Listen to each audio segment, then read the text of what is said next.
ఏంటి జీవన ఇది? లాస్ట్ 10 డేస్ నుంచి లీగల్ టీంతో నువ్వే వర్క్ చేస్తున్నావు కదా, ఇన్ని మిస్టేక్స్ ఉన్నాయేంటి?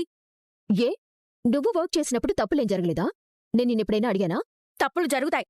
నేను రెస్పాన్సిబిలిటీ తీసుకుంటాను. నువ్వు తీసుకుంటావా? బాధ్యత తీసుకోటానికి నేనింతవరకు ఏ తప్పు చేయలేదు. జీవన, ఏంటి బావగారు? బీకే కంపెనీ వాళ్ళకి లీగల్ క్లియరెన్స్ డాక్యుమెంట్స్ ఇంకా ఎందుకు పంపించలేదు? ఇప్పుడన్నీ ఆనంది చూసుకుంటుంది కదా బావగారు. నేను అడిగేది ఈ 10 డేస్లో ఎందుకు పంపించలేదు అని. ఈ రోజు వరకు కంపెనీ లీగల్ అడ్వైజర్ నువ్వే కదా. తప్పు నాది కాదు బావగారు. ఆ కృష్ణకి చెప్పాను, తను పంపించలేదేమో. తను జాబ్ రీజన్ చేసి వెళ్ళిపోయాడు కదా. ఎప్పుడు? అతను వెళ్ళిపోయి 1 వీక్ అవుతుంది.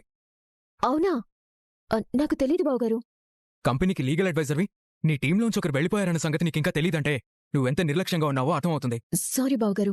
సారీ నాకు కాదు, డాక్యుమెంట్స్ డిలే అయినందుకు సారీ చెప్తూ బీకే కంపెనీకి ఒక మెయిల్ పంపించు. దాంతోపాటు డాక్యుమెంట్స్ కూడా పంపించు. అర్థమైందా?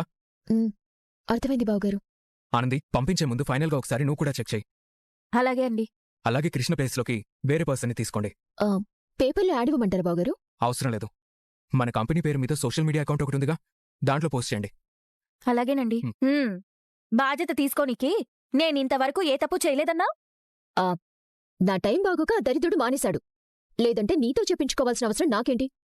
ప్రాబ్లం పర్సనల్ అయితే నీది నాది ఉంటుంది జీవన. అదే కంపెనీదైతే తప్పు నువ్వు చేసినా నేను చేసినా నష్టం అందరికీ జరుగుతుంది. ఓ సారీ చెప్పి మెయిల్ పెడితే సరిపోయేదానికి నువ్వు నన్నింత క్లాస్ పీకడం అవసరమా? ఈ రోజు ప్రాబ్లం చిన్నదే కాబట్టి పర్వాలేదు. అదే పెద్దదైతే గప్పుడేం చేస్తావు? కొంచెం కేర్ఫుల్గా ఉండు జీవన. నువ్వు చెప్పింది కరెక్టే ఆనంది. నేను చిన్న చిన్న తప్పులు కాదు, పెద్ద పెద్ద తప్పులే చేయాలి, చేస్తాను. నిన్ను టార్చర్ పెట్టడానికి నాకు అవకాశం దొరికింది. దాన్ని నేను ఉపయోగించుకుంటాను. నువ్వు కంగారు పడకు.